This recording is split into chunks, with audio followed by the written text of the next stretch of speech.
In the last module, we were discussing rectangular waveguides and we discussed how to derive expressions for transverse magnetic modes. If you recall what transverse magnetic modes are, these are the modes for which the magnetic fields lie entirely in the plane that is perpendicular to the direction of propagation. Because we have chosen Z as the direction of propagation, this statement TM mode simply means that there is no HZ component. So all the magnetic field components that we would find will be Hx and Hy. The corresponding longitudinal electric field component along the direction of propagation must not be equal to 0. So which means that you will have full electric field having components Ex, Ey and Ez, whereas for the transverse magnetic mode Hz component will be equal to 0. By cleverly manipulating Maxwell's equations, we were actually able to write down Hx and Hy, Ex and Ey, which are called as transverse component. Transverse means perpendicular. Okay, so these transverse components in terms of longitudinal is along the direction of propagation. So we were able to express everything in terms of some functions of Ez. Okay, of course that function will also include Hz, but for the transverse magnetic modes Hz is equal to 0 and these components are functions of Ez alone. This was our first step, right, in obtaining the solution for the transverse magnetic modes. The second step that we did was to write down Helmholtz equation for Ez, right. So we wrote down the Helmholtz equation. This Helmholtz equation was solved by a technique called as variable separable method, which allowed us to express Ez in terms of x of x, y of x. Of course we will assume that all the fields are propagating as e to the power minus j beta z for a lossless waveguide, or as in general e power minus gamma z for a lossy waveguide. Okay, so this was the Helmholtz equation. This is the form of the z dependence that we had assumed, and once we wrote down the Helmholtz equation, the third step was to essentially apply boundary conditions, right. So we applied boundary conditions by realizing that the tangential electric field must vanish on the perfectly conducting walls of the waveguide, and from there we obtained expressions for Ex and Ey. So from the boundary conditions we kind of understood how Ez must vary, and we found that Ez must vary as some sign. There is of course some proportionality constants, but that is not really important for us at this point. So as a function of x and y, it has to be sine of m pi x n pi y by b. Finally, I would call this as some 3 prime. This relationship is something that will give us the relationship between the magnetic field and the surface currents that should exist. Remember, the tangential magnetic fields must be discontinuous by an amount of surface current. So whenever there is a possibility for surface current to be present, then magnetic field component will converge to that boundary condition. So the surface current that should be there on the walls is given by the normal component times H, where the normal component An is actually directed from the, this is the waveguide, from the wall into the waveguide. So this is the wall of the waveguide and it would be directed along the direction into the waveguide wall. Okay, so this relationship is necessary when we want to evaluate the losses in the waveguide, or just to understand what currents need to be there in order to have the magnetic fields present there. Okay, of course this H will also be at the surface, that is you have to evaluate the magnetic fields at the surface so as to obtain the surface current. Okay, so what we want to observe here is that given different values of m and n, right, for every value of m and n combination there will be one solution, that is one form of Ez which would be present, right. So one solution for Ez and correspondingly for Ex, Ey, Hx and Hz. So in other words, given any combination for m and n, you would be able to find the electric fields and the magnetic fields which will satisfy Helmholtz equation, which will satisfy boundary condition, but their shapes would be slightly different depending on m and n, right. This set of components, right, for every value of m and n which has a particular shape because of x, y and z dependence is called as a mode. Mode is nothing but solution of Maxwell's equation for the waveguide along with boundary conditions. The solutions must satisfy boundary conditions in addition to satisfying the appropriate wave equation for the waveguide. Okay, so this is what a mode is, and clearly you can see that if you start giving infinite number of values for m and n, there exists an infinite number of modes, right. So what distinguishes one mode from another mode is what is the components m and n, because the form of all modes will be essentially the same, right. So if you leave out the constants out there, electric field, the z component of the electric field will go as sin m pi x by a, sin n pi y by b, and giving different values of m and n will produce different modes. So the question is, what is the lowest value of m and n? Remember, m and n must be integers, okay. So m can go from 0, 1, 2 or so on, similarly n as well, right. So these m and n are integers, and the lowest value of m and n for which the corresponding wave solution or the corresponding mode exists is called as the lowest order mode, okay. It is the lowest order mode that will propagate also with the lowest cutoff frequency. So in other words, this lowest order mode is what we call as, this has the lowest cutoff frequency, right, FCMN, and this mode, because so the moment you exceed f, the generator frequency exceeds fc, this particular mode would always be conducting, or this mode would appear inside the waveguide, and because this is the one which conducts at the least possible cutoff frequency and would always be present whenever f is greater than fc, this is called as a dominant mode, okay. So given different values of m and n, the lowest values of m and n together, for which Ez and all the other corresponding components are non-zero, is called the lowest order mode or the dominant mode, okay. So this is called as the dominant mode. Alright, let us try to find what is the dominant mode for the Tm mode case, right. So in the Tm mode case, the functional forms are sin m and sin n.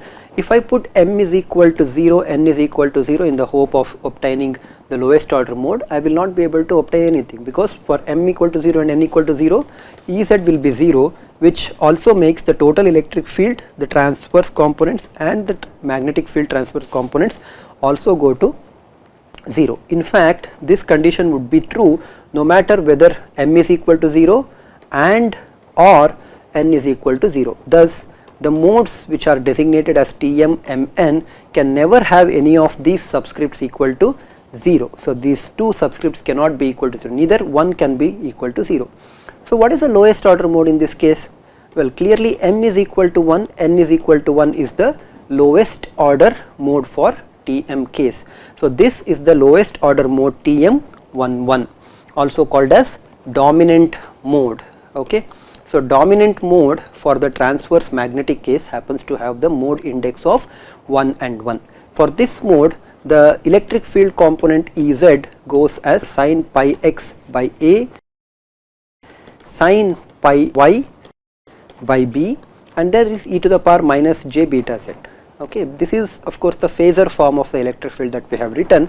So I should technically have written down the phasor notation for this. I have not included, just to simplify the notation.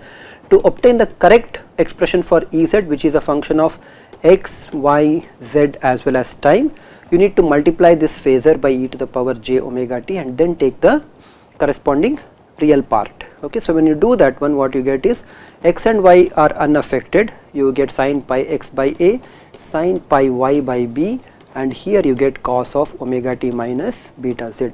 This is somewhat comforting for us, right, because there is a cosine waveform, but that is travelling. Similarly, you have sin of pi x by a, sin pi y by b, describing how the wave would change along x and y, okay. So if you were to sketch this solution, how it would look, okay, as a function of say along x and along y. So let us say this is x, this is y, the width of the waveguide is a and the height of the waveguide is b, right. What would be the electric field component Ez? Ez would unfortunately be going away from the page, right. So it would be coming away from the page. Use your right hand rule to check that x cross y would be coming towards out of this particular page, okay. So we will not be able to just draw a line or something, we will have to mention them by dots and crosses. So if you have dot, that would correspond to field coming out and that would be along the plus z direction, and a cross would be, in my notation, that would be going in, so which means that it would be minus z. What would be at the walls? See, look at the walls are at x equal to 0, x equal to a, y equal to 0 and y equal to B. These are the 4 walls of the waveguide that we have. Of course, the wave actually propagates along z direction, right. So, in this particular case, what would be the electric field at x equal to 0? It has to be 0 because this is Ez, and Ez would be tangential to the wall, and that is also given out by this expression, right. So, substitute x equal to 0 or x equal to a, the electric field component will be 0 here. Similarly, at y equal to 0 and y equal to b, the electric field will also be equal to 0, right. So, you will not have any components here, you will not have any components here. Along x, you will have a component which would be going as sine, and it would do 1/2 of the variation, right. This would be essentially sine of pi x by a. Remember, all the field components will have to be directed out of the page, right. What would happen to sine pi y by b?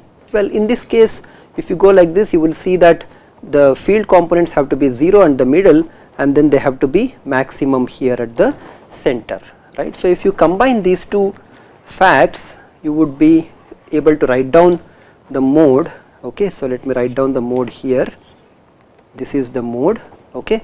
So, you will have electric field component going to 0 there, and then at any point you have electric field Ez and Ey. We are trying to plot for the TM11 case. So, it would look like, you know, and in the center you would have a maximum electric field, and on here you would have a minimum electric field, right. So, at the center you will have maximum electric field, at the points here you would have minimum electric field. So, it would go to 0 here, and at x equal to a it would go to 0 again. So, if you just go slightly beyond here, you will have, you know, density of electric fields that would be increasing.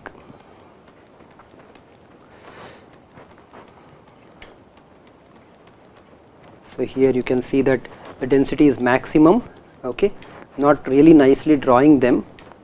There is a slightly different way of drawing the fields. This is just the Ez components which we have drawn. Of course, if I were to include Ex and Ey, the picture would look quite different, okay.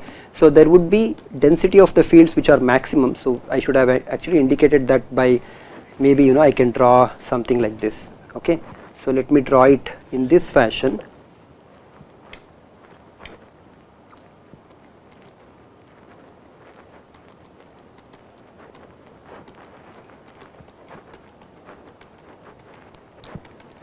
Okay, and then start putting in the dots here, okay.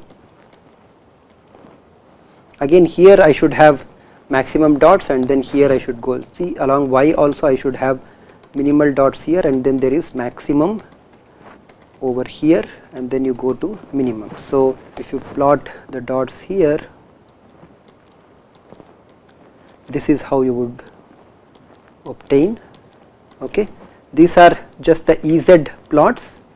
So, you might want to actually try out this way of plotting by taking a piece of pencil and paper, okay, and then nicely rubbing off all the lines that I have drawn here, okay, in the center. These are the ones that are not required, but you should get the sense of an idea that electric field lines are crowding at the center, and then they would be very thinning out, or they are thinning out at the waveguide walls, okay. So, there is very thick electric field component Ez here, whereas this component keeps on reducing as you go at the outer cases, right. So, this is for Ex. However, if you want to draw Ex and Ey at a given z plane, the plot would look slightly different, okay. So, given this Ex and Ey for the TM11 case, the plot would actually look this way, because you remember, although Ez actually goes to 0, whereas the components Ex and Ey are dependent on del Ez by del x or del Ez by del y, and therefore they will not go to 0, they will actually go to maximum, okay. So, because of that reason, the electric field lines would go to their maximum, right, at the waveguide walls when you are plotting Ex and Ey, and at the center they would be minimum, okay. So, at the center they would be minimum, and they would look something like this, okay. So, you will actually have a field lines that are going around in this way, right. So, there would be field lines here like this, okay, slightly onto the curved side. What would happen to the magnetic field lines? Well, magnetic field lines will always have to form a loop, and we can see that the field lines here, there wouldn't be, at the center it would be very small, okay. So, at the center I am actually not plotting like this. So it would be in this way. Okay. So let me remove this center line as well. Okay. Alright, so this we have removed the center. So this is how electric field lines would look. The electric field lines does not have any value at the center, because if you remember, that becomes cos, and then in the middle there would be a symmetry, and therefore there won't be any electric field lines over here. Whereas the magnetic field lines will have to curl around, and again the curling would be maximum here, okay, and then it would thin out as you go to the waveguide walls. Now at the waveguide walls they actually don't go to 0, remember, because of the continuity of the surface current, these H components would actually leave some waveguide wall currents. Okay, so this is how the electric field patterns would look for a TM11 case. Sometimes it is also necessary to open up along the waveguide wall, okay, along the direction of the wave propagation, to see how the waveguides would look. We know that because of cos omega t minus beta z, and we are really looking at omega t equal to a particular constant, so let us say omega t is equal to 0. So as you go along the z direction, it has to be in the form of a cosine wave, right. So it would be maximum here, you know, the field lines are all crowding up here, they would start to thin out, okay. So let us say these are the way in which the field lines are increasing, okay, they would then thin out like this, you know, it is a cosine waveform, it would go like that, right. And then what would happen after a certain distance, which is lambda by 2, they would start to reverse their directions, right. So they would reverse and then they would go to maximum again, right. So this is what a cosine waveform would look along the waveguide direction, okay. So along the z direction, this is how the waveguide would look, okay, I mean the electric field lines would look as you go along the direction of the waveguide, okay. Similarly, one can plot other modes, we are not going to do that one here, you can look up the pictures of the modes for other higher order modes, let us not do that one, but rather what I am interested at this point would be to try and show you how the magnetic field lines would give rise to a certain surface current, okay. So let us obtain the surface current, because surface current will determine, for an imperfect conductor, surface current is required in order to find out how much power is being lost because of the conduction, right. If you remember our discussion on skin depth, we wrote something like this, right. The power dissipation per unit area was something that was proportional to magnitude of Ht square, where Ht was the transverse component for the corresponding conducting surface, right. So it was essentially the power lost being proportional to Ht, which was in turn proportional to the current square that we had. So once I know the surface current, okay, in terms of Ht, then I can find out what would be the power that is being lost, or if I know the magnetic field component Hz, then directly I can find out what is the power being lost, okay. So it is because of this imperfect conductor that a certain surface current is induced, and this surface current that is induced will result in heating up of the wall in the form of, you know, power dissipation, okay. So let us try to find the surface current for TM modes, okay. We do not have to specify what is Tm of Mn, so let us find surface current for TM modes, and we know the result already, in the sense that we know the relationship between surface current and the magnetic field component, right. So the magnetic field component must be evaluated at the surface, and then you take the cross product of n, the normal to the waveguide wall pointing inwards into the waveguide, times Hs, okay. So let us, we have 4 walls here, so one wall is at x equal to 0 and the other is at x equal to a, we have one wall y equal to 0 and y equal to b. So where will the directions of the normal be pointing? So for the n x equal to 0 wall, the direction will be along x direction, right. So the normal is along x direction, whereas for x equal to a wall, the direction of the normal will be along minus x direction. Similarly for y equal to 0, it would be along the y direction, at y equal to b it would be along minus y direction, okay. So once you know these direction normals, then you can find out the surface current. Let us do it for the x equal to 0 wall, and because of symmetry the same expression would be there for x equal to a wall. If you do it for the y equal to 0 wall, if you find out the surface current for y equal to 0 wall, it would essentially be the same for y equal to b because of symmetry. So out of 4 components you need to evaluate only 2 components. I will do one more thing, I will evaluate only one component and leave the other component, evaluation of the surface current at the wall y equal to 0 and y equal to b, as an exercise for you, okay. So you have Js at x equal to 0 wall given by x hat cross the magnetic field at that point. Now what are the magnetic field components? You have x hat hx, that is you have hx and hy.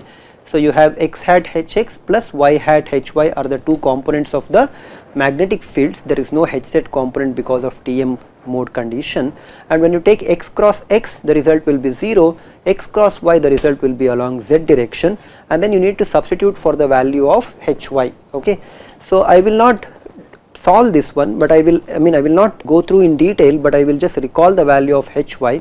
You have to probably show this one as an exercise by following the last module, wherein we derived Ez and also indicated what forms for hy, hx, ex and ey would be. So you have hy, which is the component of the magnetic field, the transfer component of the magnetic field, which must be evaluated at the surface. First let us look at hy itself. The expression for hy as a function of x and z will be having some constants. Let us just write down the constants. It is your this one to actually prove that these are the constants that get multiplied to this one. Okay, and because of the differentiation of Ez with respect to y, there would be n pi by b, that is coming out here. The x dependence is still cos m pi x by a, whereas the dependence for y will become sine, it would be n pi y by b. There is also e to the power minus gamma z as the dependence on z direction. Okay, of course gamma must also be written with its subscript gamma mn. Okay, so this is your hy phasor. Now you evaluate the phasor at x equal to 0 and at y equal to 0. So if you evaluate this phasor at x equal to 0, what do you get? You will see here that this is, you will have m pi by a. So you can actually find out this component from the previous method that we discussed in the previous module. Hy evaluated at x equal to 0 will give you minus E0 j omega epsilon divided by h square mn. I do hope that you remember what is h square. It was related to gamma and omega. And x equal to 0, cos of 0 will be 1. So you just get sine of n pi y by b, right, e to the power minus gamma mn of z. This is the surface current that would be present at x equal to 0. The surface current shows a dependence along sine. It shows a dependence on sine as well as it shows a dependence along, this needs to be multiplied by m pi by a. It also shows a dependence along the mode order itself. So m and n values determine how much is the surface current. Again, you cannot have m equal to 0, n equal to 0, because then there won't be any surface current, and moreover m equal to 0, n equal to 0 is not the correct solution. For the fundamental TM11 case, n will be equal to 1, m will be equal to 1, and whatever the expression that you obtain is the surface current. Let us close our discussion on TM waves and then proceed to what we call as TE modes inside the waveguide.